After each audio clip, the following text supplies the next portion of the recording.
소문난 강도 바나바의 자유를 원하면서 왜 예수님은 십자가에 못 박았을까? 죄인은 풀어주라 그러고 예수님은 죄 없으신 분은 십자가에 못 박았어요.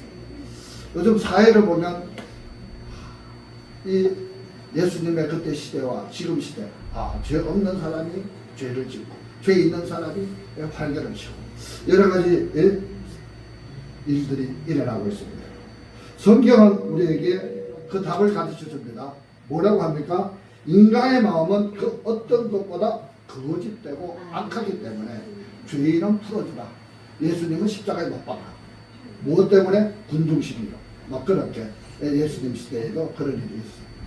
우리 마음이 어떻다고요? 악하고 거짓되기 때문에 그렇다. 오늘날도 예수님을 여전히 십자가에 못 박히시고 또한 악한 세상이 이렇게 십자가에 못 박는 이러한 추세로 갑니다. 목회자가 구속을 당했어. 왜 구속을 당했나? 도망갈 염려가 있다. 너무나도 안타까운 모습입니다. 하나님의 말씀을 증거하는 자가 그만큼 신뢰받고 믿음 있는 그 사람이 도망을 간다.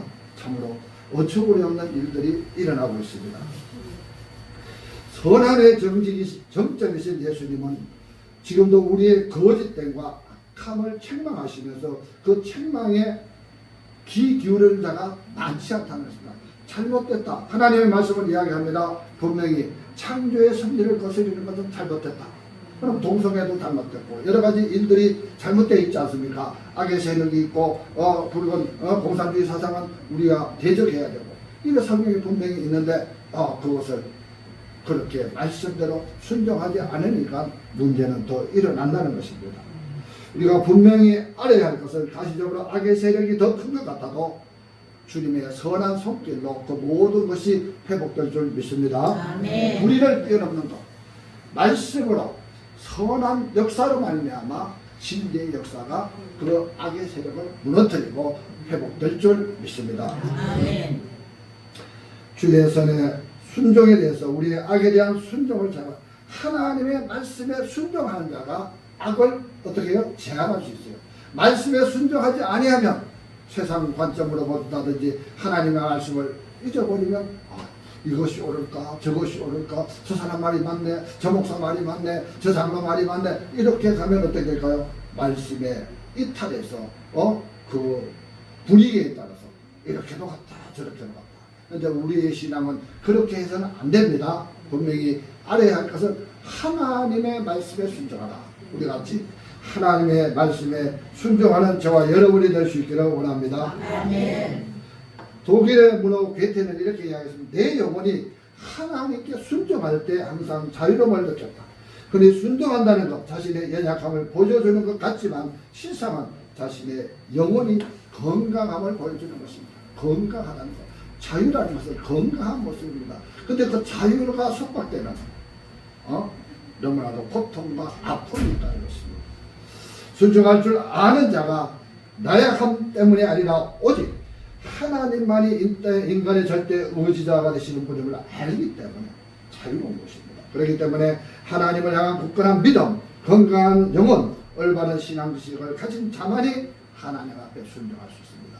그렇지 않은 자는 하나님의 말씀을 읽고 하나님의 말씀을 따른다 하면서 자기 생각과 판단대로 해석해서 왜곡된 길로 갈 수 있기 때문에 우리가 순종하면서 말씀에 순종하면서 진리의 길을 갈 때 하나님의 은혜와 축복이 여러분과 함께 할 줄 믿습니다. 성경에 보니까 가장 순종자란 대표적인 인물이 3명이 나와요. 아브라함이 있고 말씀에 순종했고 또 여호수아가 그랬고 또 요셉과 마리아가 하나님의 말씀에 순종했던 자입니다. 자, 아브라함을 첫째 보겠습니다. 히브리서 12장 8절에 보니까 믿음으로 아브라함을 부르심을 받을 때 순종하여 장래 유업으로 받을 땅에 나아갔어요. 칼바를 알지 못하고 나갔다. 칼바를 알지 못하고 하나님의 말씀에 순종해서 칼바를 알지 못하고 어디로 가는지도 모르고 그냥 순종해갔습니다. 아브라함은 노년에 갈다 우려해서 하나님을 부르심을 받았을 때 나이가 얼마입니까? 75세. 그 나이에 요즘 75세면 어떻게 하겠어요? 아이고 이제 여기서 편안히 안식을 정하면서 자녀 손들을 보면서 이렇게 지내자 이래야 되는데 어디로 간다고? 외국 땅으로 간다. 할 수 있겠습니까? 여러분 제가 가만히 생각해서 내보고 야 몽골 가서 살아라. 야 몽골에 교회는 있고 선교도 했고 내가 한 7, 8번 갔거든요. 그러니까 가면 살기는 살겠는데 가만히 생각해보니까 한 몇 달은 좋아도 계속 있으라 하면은 그 얼마나 답답할까요? 힘들 것이다. 근데 이 아브라함은 하나님의 말씀, 약속의 말씀을 믿고 따라갔다는 것입니다. 아브라함 갈 바를 알지 못하고 나갔다는 것이죠. 가정적으로나 기도함을 닦고 사회적으로나 안정이 된 그 삶의 터전을 벗어버리고 전혀 모르는 것, 하나님께서 지시한 곳으로 나아갑니다. 이것이 보통 신앙인으로서는 할 수 없습니다. 하나님의 약속의 말씀을 듣고. 제가 오늘 아침에 우리 시니어 선교사님들 전부 다 모임이 있는데 이번 달에 모임을 제가 못 갑니다. 대구에 집회가 있어서 못 간다고 이야기하는데 어느 분들은 어디로 가? 외국 나가는 거예요. 외국 선교사님들 뭐 우간다. 우리 장로님도 뭐 우간다 가신다고 그러는데 거기 가서 복음을 선포했더니 거기에는 잡신이 없대요. 다른 지역을 가면 막 잡신이 많아고 이 신도 있고 저 신도 있고 막 생기는 신들이 많이 다니 깨끗하더래. 깨끗하더래. 그래서 복음을 선포하기가 좋았어. 그래서 말씀을 선포하니까 그러니 그 목사님의 말씀을 완전히 물반 고기반 완전 복음을 선포만 하면 다 받아들인다. 그래서 그곳으로 갔다. 뭐 선교사님도 그걸로 간다고. 근데 이 일이 하나님께서 주신 사명이기 때문에 그 길에 순종하며 나가는 것입니다. 그러한 삶이 쉽게 되냐 말입니다. 혼자도 아니고 부부가 같이 그 길을 떠나가. 아브라함이 모든 것을 포기하고 내가 살던데 내 진짜 제가 대구서 인천을 올 때요 90년도 올라왔어요. 대구 친구들도 있죠. 제가 신문사 있을 때도 친구 많았죠. 옆에 사업하는 여러 사람들인데 인천을 올라가니까 야, 저 가서 어떻게 살지? 막막하더라고요. 그때는 30대예요. 그런데도 그랬는데 지금은 어디 가라 하면 가겠습니까? 못 가죠. 힘들어서. 그런데 아브라함은 하나님의 말씀에 순종해서 떠납니다. 본토 친척 아비 집을 떠나서 다른 길 갑니다. 이런 아브라함이 얼마나 하나님 앞에서 순종적이었는가를 단적으로 보여줍니다. 바로 이것이 진리에 순종하는 자입니다. 하나님의 말씀에 순종하는 자. 하나님의 말씀에 순종하였더니 어떻게 돼요? 믿음의 조상이 되었어요. 만약에 나는 못 갑니다. 나는 여기 있겠습니다. 갈 때 우려가 좋습니다. 내 고향입니다. 하고 있었으면 그거 어떻게 됐을까? 믿음의 조상은 불구하고 하나님의 선택된 믿음의 백성이 되지 못했을 것입니다. 이렇게 아브라함은 말씀에 순종해서 인생을 바꾼 믿음의 지도자가 되었습니다. 믿음에 순종한 이 사람이 아브라함. 그런데 또한 아들을 제물을 바치라고 명령합니다. 아들을 100세에 낳은 아들을 또 하나님 앞에 바치라고 이야기합니다. 아브라함은 순종적 일면에서 모리아 산에서 최고의 그 순종의 역사가 일어납니다. 100세의 독자 이삭을 얻었습니다. 하지만 아들은 청소년 시기 이제 건장합니다. 그를 하나님께서 제물로 바치라고 합니다. 그런데 이 아브라함이 어떻게 합니까? 참으로 이 하나님의 시험은 아브라함에게는 도무지 견딜 수 없는 일이었습니다. 독자, 그것도 100세에 얻은 아들, 그것을 하나님 앞에 바치라. 어떻게 하겠습니까? 참으로 위기였습니다. 고통이었습니다. 그러면 아브라함은 이 모든 복잡한 생각과 불신앙의 생각을 떨쳐버리기 위해서 약속의 말씀을 붙들고 그 다음날 새벽에 모리아 산으로 갑니다. 이것이 순종의 같습니다. 우리가 어떤 하나님께서 나에게 주신 명령, 순종해라, 헌신해라 이런 올 때 하겠습니다 하고 난데 하루 지나고 이틀 지나면 어떻게 될까요? 그래 좀 이따 하지 뭐. 그래 뭐 시간도 많은데 아직 더 있어야 돼. 이렇게 하지 않겠습니까? 그 마음이 변할까봐, 그 마음이 변치 않으려고 약속의 말씀을 받고 그 이튿날 새벽에 이삭을 데리고 모리아 산으로 떠나는 그 순종의 모습, 하나님께서 기뻐 받으실 줄 믿습니다. 하나님의 은혜의 삶을 살아가는 우리 모두는 어떻게 해요? 하나님의 약속의 말씀 느낌이 오고 내가 마음이 동할 때 그때 헌신하는 것이지, 좀 이따 해야지 뭐, 다음 주에 가지고 이번 주 말고 다음에, 그 다음 주가 안 올 수도 있어요. 나에게 그 다음 주가 나에게 어떤 사고가 일어날 수도 있어요. 그러니까 나의 마음에 감동이 있고 하나님의 말씀이 나에게 받아질 때 어떻게 해요? 말씀에 순종한 바로 행하라. 그리할 때 하나님의 은혜와 축복이 있는 것이지, 내가 미뤘고 아이고 다음에 하지 뭐 좀 이따가 하지 이러다가는 그 세월에 모든 것이 다 날아가 버립니다. 하나님의 약속의 말씀을 믿고 따를 때는 즉시 행동하는 그 모습이 아름다운 모습입니다. 아브라함 복잡한 생각, 불신하게 생각을 떨쳐버리고 하나님의 명령이 떨어진 다음날 즉시 모리아 산으로 향합니다.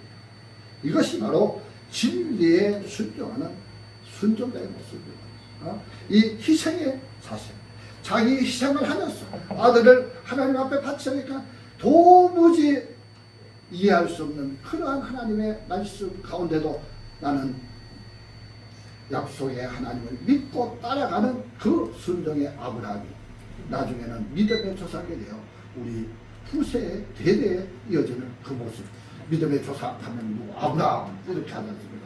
그 은혜의 삶을 저와 여러분이 살아갈 수 있기를 원합니다. 두 번째, 가나안의 정복자 여호수아를 한번 보십시오. 여호수아가 또 제사장이 마라이들의 언약궤를 메고 백성 앞에 건너라며 곧 언약궤를 메고 백성 앞에 나아갑니다. 하나님의 약속의 말씀을 붙들고 나아갑니다. 어디로 갑니까? 약속의 말씀에 순종해서 요단강을 뛰어갑니다. 요단강. 우리 흘러내린다. 강물이 얼마나 우리를 몰아치지 않습니까? 그냥 빠져 죽을 수 있습니다. 생명 걸고 가는 것입니다. 그거를 가라. 죽는 일이 아닙니까? 근데 하나님의 말씀에는 순종하는 거예요. 이 여호수아가 하나님의 말씀에 순종합니다. 출애굽해서 40년 동안 광야 생활을 거친 후 이스라엘 백성들은 요단 앞 모압 동편에 도착했습니다. 이때 백성의 지도자 여호수아는 봇개를 든 제사장을 앞세우고 요단강을 건너라는 하나님의 명령을 받습니다. 요단강을 쉽게 건널 수 있습니까? 못 건넙니다. 배가 있습니까? 시퍼런 물결이 넘칠대고 있습니다. 아무런 준비가 없이 맨몸으로 뛰어든다는 것은 자살하는 것, 그냥 물에 떠내려가는 것밖에 없습니다. 수영도 하지 않았습니다. 수영을 배우지도 않았습니다. 무슨 배가 있는 것도 아닙니다. 그런데 말씀에 순종해서 그것을 행합니다. 이것이 하나님의 명령에 절대 순종하는 여호수아의 모습이었습니다. 그런 목숨을 거는 행위를, 나의 모든 것을 내려놓고 하나님의 말씀에 순종해서 요단강을 건넌다. 요단강을 건너니 물이 멈추는 것입니다. 하나님의 은혜가, 말씀이 역사하시는 것입니다. 그 길을 갔다는 것. 우리에게 만약에 한강에 뛰어들라, 한강을 건너가라 하면 가겠습니까? 못 가죠. 믿음이 좋다 할 사람들도 힘들 겁니다. 그런데 이 여호수아는 그렇게 말씀에 순종하며 진리의 길을 갔던 것입니다. 하나님의 역사는 말씀에 순종하고 나아갈 때 기적의 역사는 일어난 것입니다. 그리고 그는 또 여리고를 정복합니다. 명령에 순종해서 여리고를, 요단강을 건넜더니 거기는 뭐가 있습니까? 여리고성이 있습니다. 강하고 평지 가운데 높이 솟은 언덕 위에 위치합니다. 겹겹이 성벽이 두르고 있습니다. 그리고 여리고는 가나안에서도 가장 난국불락의 성으로 꼽혔습니다. 이 성을 공격하라. 무엇으로? 하나님의 말씀은 너무나도 황당합니다. 공격하는 방법으로 기이한 명령을 합니다. 하루에 한 바퀴씩 돌래. 성을 정복해야 되는데 하루에 한 바퀴씩 돌래. 이거 인간의 생각으로 이해 가십니까? 한 바퀴 도는 거 뭐하냐? 하루에 한 바퀴씩. 마지막 날에는 7바퀴를 떠나. 도저히 상상할 수 없는 방법으로 우리에게 말씀하십니다. 그런데 그 말씀에 순종한 자가 누구라고요? 여호수아. 여호수아는 그 하나님의 말씀에 순종합니다. 그 한심한 방법으로 어떻게 여리고성이 함락될까? 우리가 의심하지 않겠습니까? 어떻게 이것을 돈다고 함락이 되냐? 그런데 여호수아는 하나님의 지시한 방법을 결코 이의를 제기하지 않았습니다. 그 말씀에 오직 순종했습니다. 진리에 순종하는 자의 자세입니다. 다소 이상하게 보이더라도 그 여리고성을 점령한 그 여호수아, 우리의 생각과 판단으로는 도저히 있을 수 없는 일이 일어나는 것입니다.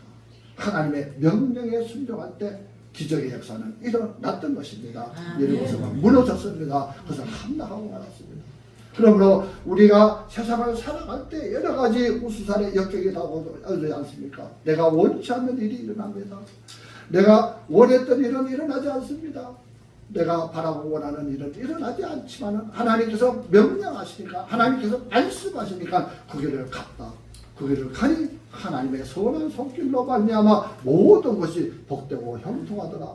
이것이 믿음의 고백이 될 수 있기를 주님의 이름으로 축원합니다. 우리가 매번 연초에 하나님의 말씀을 묵상하고 말씀을 받지 않습니까? 어느 말씀을 받았습니까? 그 말씀을 붙들고 내가 기도하며 나아갔더니 하나님의 선한 손길이 우리를 어떻게 해요? 인도해 주실 줄 믿습니다. 아직까지 이제 10월 초니까 10월, 11월, 12월 석 달이 남았어요. 여러분 말씀에 순종하면서 진리의 길을 갈 수 있기를 원합니다. 그러면 이 해에 여러분의 삶의 모습이 복되고 형통하고 기적의 역사가 일어날 줄 믿습니다. 나의 말씀으로 받은 말씀이 무엇입니까? 그 말씀 가운데 행하는 저와 여러분이 될 수 있기를 원합니다. 마지막으로 주의 부모 요셉과 마리아의 순종입니다. 자, 마태복음 1장 24절 25절 보니까 요셉이 잠에서 깨어 일어나 주의 사도의 분부대로 행하여 그의 아내를 데려왔으나 아들을 낳기까지 동침하지 아니하였더니 남의 이름을 예수라 하리라. 이렇게 말씀합니다. 요셉과 마리아는 천사의 수태고지를 듣습니다. 마리아는 요셉과 약혼하고 동침하기 전에 예수님을 잉태했습니다. 하지만 이 사건은 약혼자 요셉으로서는 도저히 납득하기 어려운 일이 아닙니까? 나와 동침도 않았는데 잉태했다. 있을 수 없는 이야기 아닙니까? 아내의 부정행위까지, 순결과 부정행위까지 의심할 수 있는 그러한 상태. 그러나 그럼에도 불구하고 요셉은 꿈에 천사에 통해서 하나님의 성육신의 수태고지를 듣습니다. 하나님께서 말씀하십니다. 천사가 말씀합니다. 하나님의 아들을 수태했다는 사실을 그 요셉은 믿었습니다. 말씀에 믿고 순종했더니 거기서 누가 태어났습니까? 예수 그리스도. 이 땅에 우리를 죄에서 구원하시기 독생자 예수 그리스도가 그 몸에서 태어났다는 것입니다. 그리고 천사의 지시에 순종하여 마리아를 아내로 삼습니다. 이런 요셉의 순종 결과 그리스도의 구속 사역은 순조롭게 진행됩니다. 만약에 거기에서 아이고 저는 못합니다. 나는 동침도 안 했는데 어떻게 임신할 수가 있습니까? 이렇게 문제를 제기했다면 오늘의 구원받은 백성들이 이렇게 있을 수 있을까요? 없지요.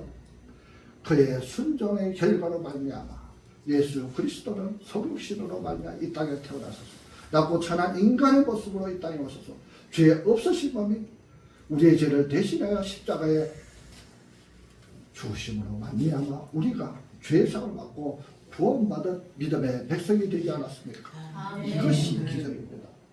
그 예수 그리스도, 그를 믿음으로 우리 구원받은 그 역사가 그렇게 마리아와 요셉의 순종으로 말미암아 일어났다는 것을 기억하시기 바랍니다.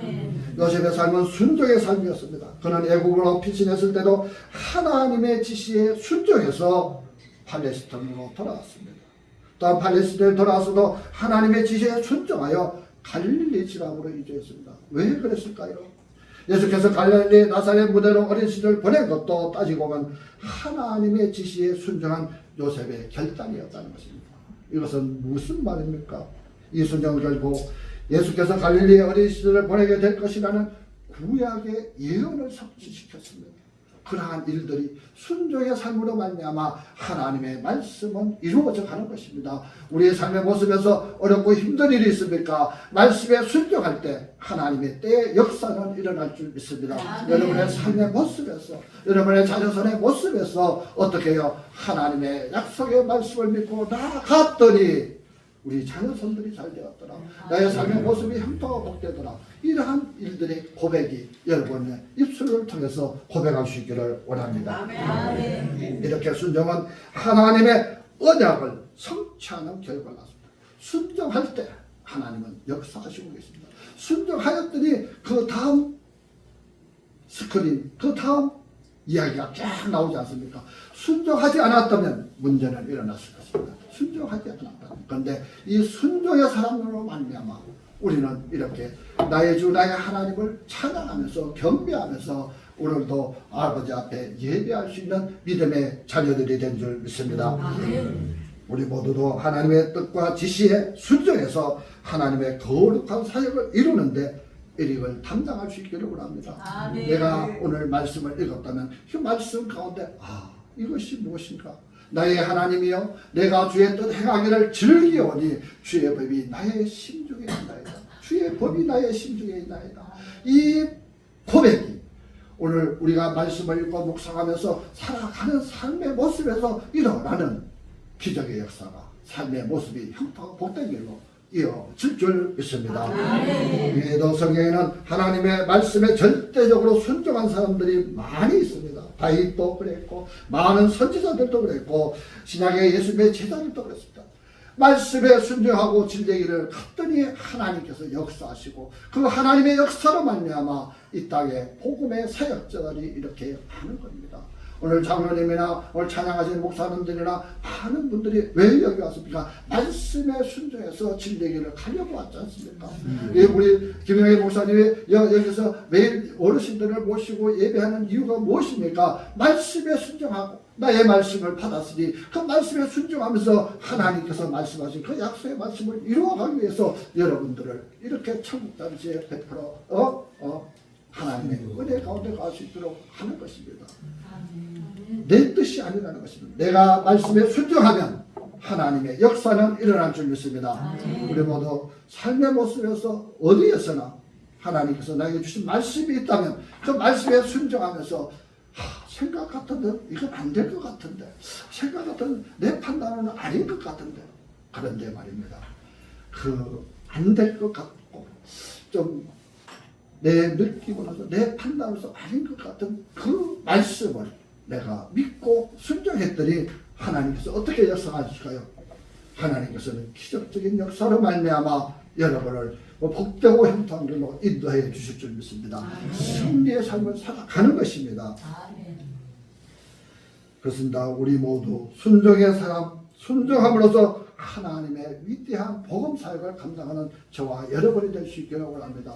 성도 사람들이 왜 이름도 모르고 언어도 틀리고 음식도 틀리는 그곳에 가서 복음을 전합니까?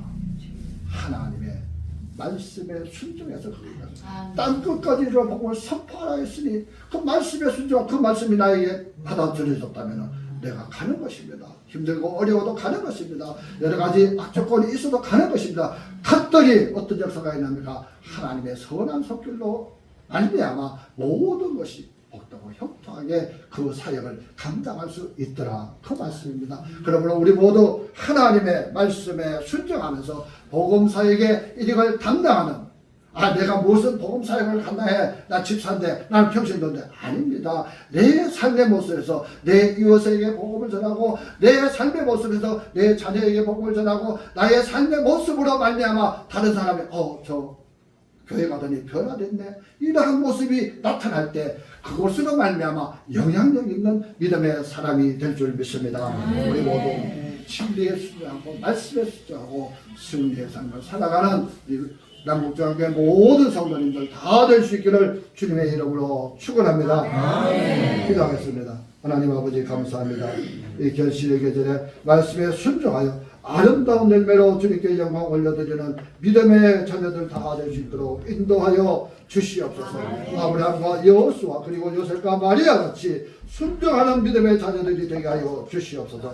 그래 하나님께 영광 올려드리고 믿음으로 주님께서 주신 사명을 감당하고 이 땅에서 일익을 감당하는 귀하고 복된 믿음의 자녀들이 다 될 수 있도록 은혜를 내려주시고 축복하여 주시옵소서. 감사드리며 예수님 이름으로 기도드리옵나이다.